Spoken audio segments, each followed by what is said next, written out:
Mac Dre shenanigans damn near got Yukmouth killed. He had been coming to Kansas City for years. He built a relationship with niggas from every hood pretty much. 10th Street, Hilltop, which is my hood. Niggas right around the corner, 25th and Quincy, which is where the promoter was from. I'm not sure if he fucked with anybody in the 30s or the 40s. He was cool with niggas in the 50s. And you know, so he was tied in with the main hoods. Which brings me to the shit he used to do. I don't know if he felt comfortable and he felt like it was all good to come to Kansas City and just do the fool. But yeah, since he was tied in with some of the main people down here, he used to come down here and he used to really do too fucking much. Like, he did a lot of shit that niggas had to clean up his mess. Niggas cleaned up his mess constantly. You know what I'm saying? It was Dre. He was comfortable. And shit, once he was comfortable, once he felt at home. You know what's crazy, right? Because when we was covering this shit and just looking over the whole little shit, man, everything that transpired, right? I kind of like figured that it was, you know, some bay activity going on out there, out the way though. Like, you know what I'm saying? Niggas still operating on some bay shit, some mob shit, but out the way, right? Like, so-and-so, and I say so-and-so because I've been asked not to say his name, but so-and-so is the nigga that started the rumor that the promoter paid him to kill Mac Dre. The nigga that killed Mac Dre is the nigga that started the rumor that the promoter did it. Diabolical. We'll get into why and what type of nigga he was. Well, why is pretty obvious. I ain't gonna... But for the most part, yeah. See, when I started hearing like that the promoter did it, and when I started asking questions and it came back to me who started that rumor, it all made sense. But the fucked up thing is the promoter, I know him, but I was asked not to say his name. The promoter wasn't even the type of nigga to pay niggas to get killed. He wasn't violent. That nigga was about his money. Straight up. He didn't want nothing to do with no bullshit. He the type of nigga that, okay, so they said he had Dre hit because Dre lost on money or some shit. For one, it goes way deeper than that because them niggas knew each other. It was my understanding that was like his third time bringing Dre down. Like them niggas knew each other. You know what I'm saying? They had a rapport and they was communicating through the... So, all right, let me get into the story. When Dre got here, Dre used to have the pills, right? Amongst some other shit, allegedly. Niggas never had a complaint with the pills he brought. The nigga always brought the good shit, allegedly. So, for some reason, this time, the shit he brought wasn't right. You know what I'm saying? He sold it to niggas. Niggas tried to get in touch with. Now, it don't shock me, right, or surprise me that allegedly this shit go back to some street shit, right? Them and let them know, like, hey, this shit ain't right. And they said Dre was on some nonchalant, giving vague responses, didn't really say if he was gonna tighten them up or not or whatever. And you know how niggas are. So Dre never told them niggas to get it back in blood, right? He never told them. They never heard him say that. But some other nigga went to them and told them, Dre said, fuck them niggas. Tell them get it back in blood or some shit like that, right? Dre was kind of being nonchalant with the niggas. Not answering his phone. Kind of, I don't know if the nigga was high or what the fuck was going on, but he was kind of stiff-arming the niggas. So when they tried to reach out to Dre to see if that's what he was on, he wouldn't pick up his phone. So naturally, it looks like the niggas was telling the truth. That Dre told them niggas, basically, fuck y'all. Do whatever the fuck you gotta do. And the crazy part, right? You can't really, your spidey senses don't really tingle if you ain't from the area, you don't know who's who and what's what, and you don't, you know what I'm saying? So, and then niggas was probably being super friendly, super inviting, super welcoming. So he probably thought like, nigga, you know what I'm saying? Whatever he probably thought, nigga, but shit went left though. Right? Right. It got back to somebody important.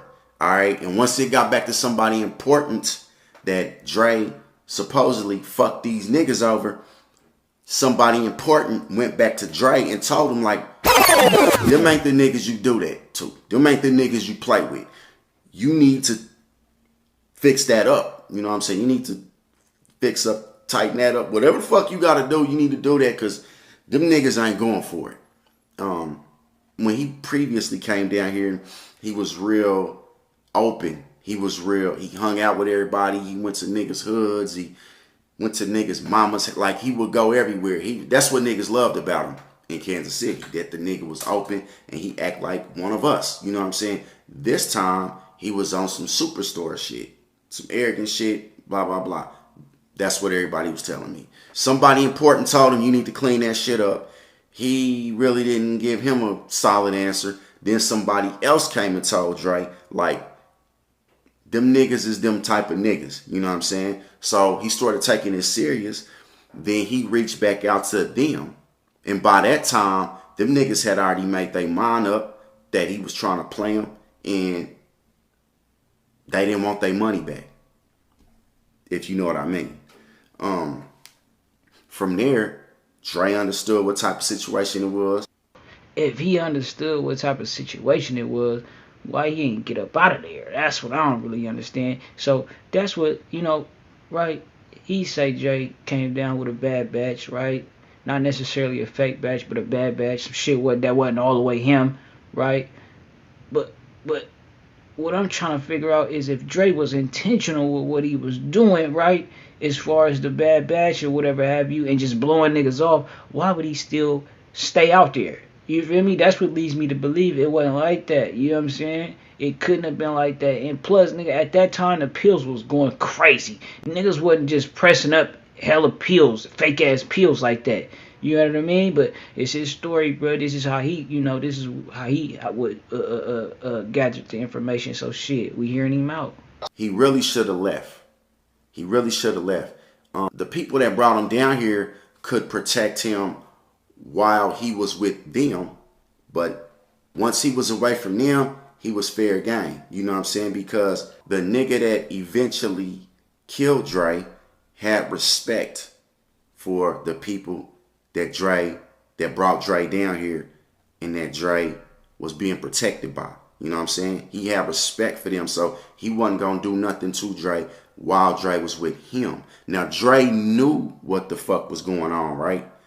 I don't know if he told Yukmouth this shit and the other niggas this shit. I would like to know if Yukmouth knew. You know what I'm saying? Because if that's my nigga and we out of town and my nigga come and tell me, hey, I didn't ran a play on some pills. Niggas think, I'm trying to get over on them. They on some, you know what I'm saying? I'm going to tell that we going to leave. We gonna get the fuck up out of there. We in a whole nother town. Blah, blah, blah. I don't know why Yukmouth, how he moved. When the concert popped off, the first concert, Dre wasn't even gonna come to that motherfucker, right? He arrived late as fuck.